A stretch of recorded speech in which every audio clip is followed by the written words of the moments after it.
आता पाहूया महत्त्वाच्या 25 बातम्या। निधी वाटपावरील वक्तव्यावरून निवडणूक आचारसंहिता भंग प्रकरणात अजितदादांना क्लीन चिट। शरद पवार गटाने केलेल्या तक्रारीवर अजित पवारांना क्लीन चिट। ईव्हीएम बाबत सामान्य विधान, निवडणूक अधिकाऱ्यांचा अहवाल। कालपर्यंत ज्यांच्यावर आरोप त्यांना आता क्लीन चिट दिल्या जात आहेत। मग खरंच घोटाळा झाला होता की नव्हता? शिखर बँक घोटाळ्यात अजित पवारांसह सुनेत्रा पवार त्यांना मिळालेल्या क्लीन चिटवर उद्धव ठाकरे यांचा सवाल। अजित पवारांना क्लीन चिट म्हणजे अदृश्य शक्तीचा शरद पवारांना संपवायचा प्रयत्न। शिखर बँक घोटाळ्यावर सुप्रिया सुळेंची प्रतिक्रिया।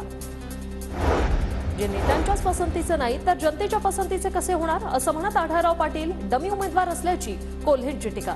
तर आधी ठाकरेंसोबत गद्दारी, मग लोकसभेसाठी शिंदेंकडून अजितदादांच्या गटात कोल्हेंचा आढळराव पाटलांवर निशाणा।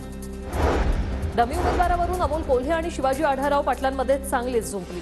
मी डमी नाही तर डॅडी उमेदवार कोल्हेंचा टीकेला आढळरावांचा प्रत्युत्तर। विक्रोळीत भाजपा कार्यकर्ते आणि पोलिसांमध्ये धक्काबुक्की। भाजपचे उमेदवार मिहिर कोटेचा अर्ज घेताना पोलिसांनी कार्यकर्त्यांना अडवल्यानं पोलीस आणि कार्यकर्त्यांमध्ये धक्काबुक्की। महायुतीच्या प्रचारात राज ठाकरेंच्या फोटोसोबत शिवसेनेचा धनुष्यबाण।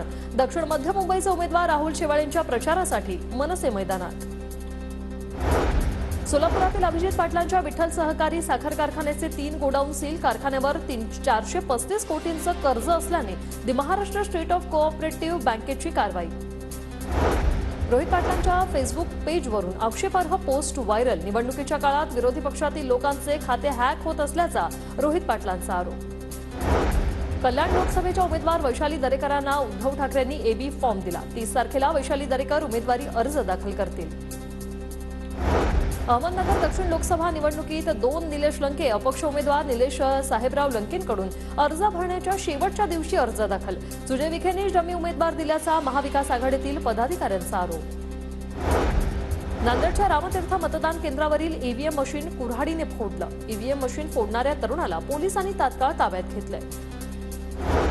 यवतमाळमध्ये मतदान केलं नसताना बोगस शाई लावून पैसे वाटल्याचा संजय देशमुखांचा भाजपवर आरोप। देशमुखांकडून पोलीस ठाण्यात तक्रार दाखल। खासदार भावना गवळींनी मतदानाचा हक्क बजावला। वाशिममधील राजेंद्र प्रसाद शाळेत गवळींनी मतदान केलंय। अमरावतीत राणा दाम्पत्याकडून मतदान। 3 लाखांपेक्षा जास्त मतांनी राणा जिंकतील, आमदार रवी राणा यांना विश्वास।